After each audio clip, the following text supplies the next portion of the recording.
Assalamualaikum. Halo pionir, mari kita membahas mengenai P-Network. Jangan di-skip ya videonya, agar kalian tidak gagal paham mengenai yang saya jelaskan di sini. Oke lanjut.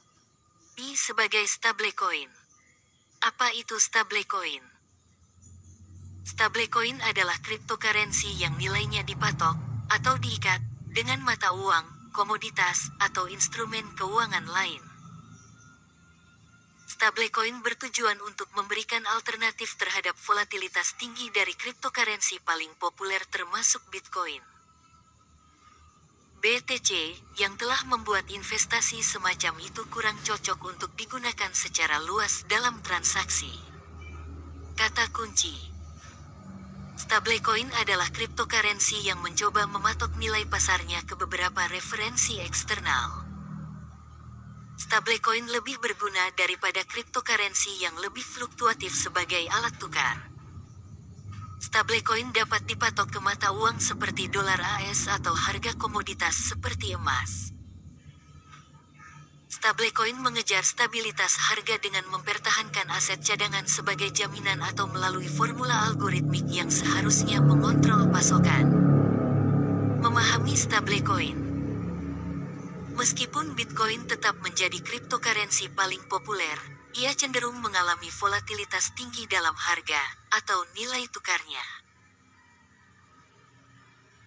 Misalnya, harga Bitcoin naik dari level terendah intraday hampir di atas $4.000 pada Maret tahun 2020 menjadi hampir $65.000 pada April tahun 2021 hanya untuk terjun hampir 50% selama 2 bulan ke depan. Ayunan intraday juga bisa liar, cryptocurrency sering bergerak lebih dari 10% dalam rentang beberapa jam. Semua volatilitas ini bisa menjadi hal yang bagus bagi para pedagang, tetapi ternyata transaksi rutin seperti pembelian menjadi spekulasi yang berisiko bagi pembeli dan penjual.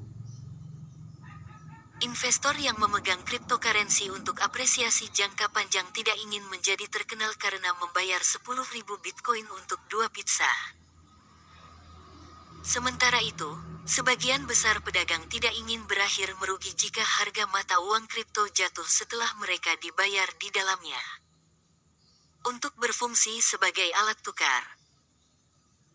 Mata uang yang bukan alat pembayaran yang sah harus tetap relatif stabil, meyakinkan mereka yang menerimanya bahwa mata uang itu akan mempertahankan daya beli dalam jangka pendek. Di antara mata uang fiat tradisional, pergerakan harian bahkan 1% dalam perdagangan falas relatif jarang terjadi. Sesuai dengan namanya, stablecoin bertujuan untuk mengatasi masalah ini dengan menjanjikan nilai mata uang kripto yang stabil dalam berbagai cara. Jenis stablecoin. Beberapa orang berpendapat bahwa stablecoin adalah solusi masalah mengingat ketersediaan dan penerimaan dolar AS yang luas. Banyak penganut cryptocurrency, di sisi lain, percaya bahwa masa depan adalah milik tender digital yang tidak dikendalikan oleh bank sentral. Ada 3 jenis stablecoin berdasarkan mekanisme yang digunakan untuk menstabilkan nilainya. 1. Stablecoin dengan jaminan fiat. Stablecoin dengan jaminan fiat mempertahankan cadangan mata uang fiat atau mata uang seperti dolar AS sebagai jaminan yang menjamin nilai stablecoin. Bentuk jaminan lainnya dapat mencakup logam mulia seperti emas atau perak serta komoditas seperti minyak mentah, tetapi sebagian besar stablecoin yang dijaminkan fiat memiliki cadangan dolar AS. Cadangan tersebut dikelola oleh kustodian independen dan diaudit secara berkala. Tether USDT dan Trust TUSD adalah stablecoin populer yang didukung oleh cadangan dolar AS dan dalam denominasi setara dengan dolar.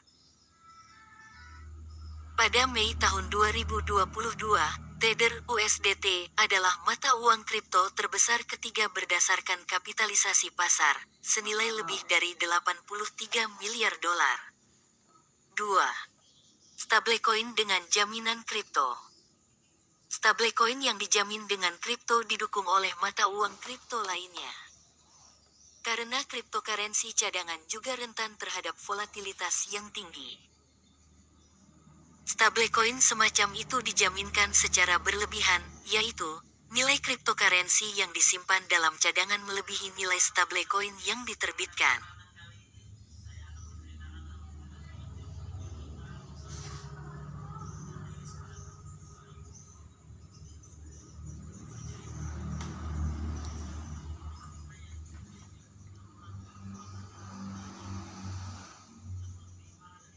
Stablecoin semacam itu dijaminkan secara berlebihan, yaitu nilai cryptocurrency yang disimpan dalam cadangan melebihi nilai stablecoin yang diterbitkan. Cryptocurrency senilai 2 juta dolar dapat disimpan sebagai cadangan untuk mengeluarkan 1 juta dolar dalam stablecoin yang didukung kripto. Mengasuransikan terhadap penurunan 50% dalam harga cryptocurrency cadangan. Misalnya, stablecoin DAI MakerDAO dipatok ke dolar AS tetapi didukung oleh Ethereum, ETH, dan cryptocurrency lainnya senilai 150% dari stablecoin DAI yang beredar. 3. Stablecoin algoritma. Stablecoin algoritmik mungkin memiliki atau mungkin tidak memiliki aset cadangan.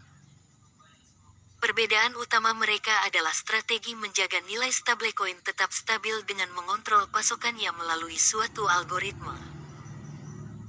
Yang pada dasarnya adalah program komputer yang menjalankan formula yang telah ditentukan sebelumnya.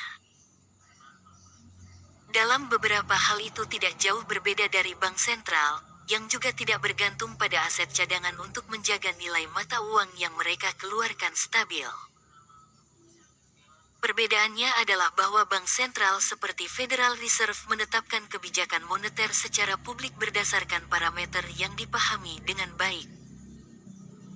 Dan statusnya sebagai penerbit alat pembayaran yang sah benar-benar luar biasa untuk kredibilitas kebijakan itu. Penerbit stablecoin algoritmik tidak dapat mengandalkan keuntungan seperti itu dalam krisis.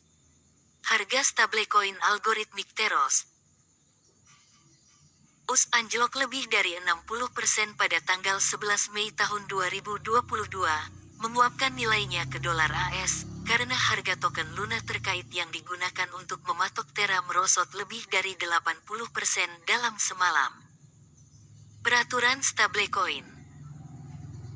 Stablecoin terus diawasi oleh regulator, mengingat pertumbuhan pasar yang cepat senilai 130 miliar dolar dan potensinya untuk mempengaruhi sistem keuangan yang lebih luas. Pada Oktober tahun 2021, Organisasi Internasional Komisi Sekuritas IOSCO mengatakan stablecoin harus diatur sebagai infrastruktur pasar keuangan bersama dengan sistem pembayaran dan clearing house. Aturan yang diusulkan fokus pada stablecoin yang dianggap penting secara sistemik oleh regulator, dengan potensi mengganggu transaksi pembayaran dan penyelesaian. Selain itu, politisi telah meningkatkan seruan untuk regulasi stablecoin yang lebih ketat. Misalnya, pada September tahun 2021, Senator Cynthia Lummis R. Wyoming menyerukan audit rutin terhadap penerbit stablecoin, sementara yang lain mendukung peraturan seperti bank untuk sektor ini. Oke. Terima kasih sudah menyimak penjelasannya dari awal sampai selesai. Tentunya kalian akan paham maksud dan tujuan yang sudah dijelaskan. Semoga informasi ini bermanfaat, dan tentunya menambah wawasan kita semua, untuk lebih mengenal Project Pi Network tentunya. Dan bagi yang belum like dan subscribe, silahkan diklik dulu. Dan jangan lupa juga aktifkan notifikasi launchingnya, agar setiap kami mengupload video-video terbaru seputar informasi penting lainnya, mengenai Project Pi Network, tentunya kalianlah yang pertama menerima notifikasi dari video-video terbaru kami. Terima kasih. Salam semangat. Salam sukses. Salam petir. Assalamualaikum.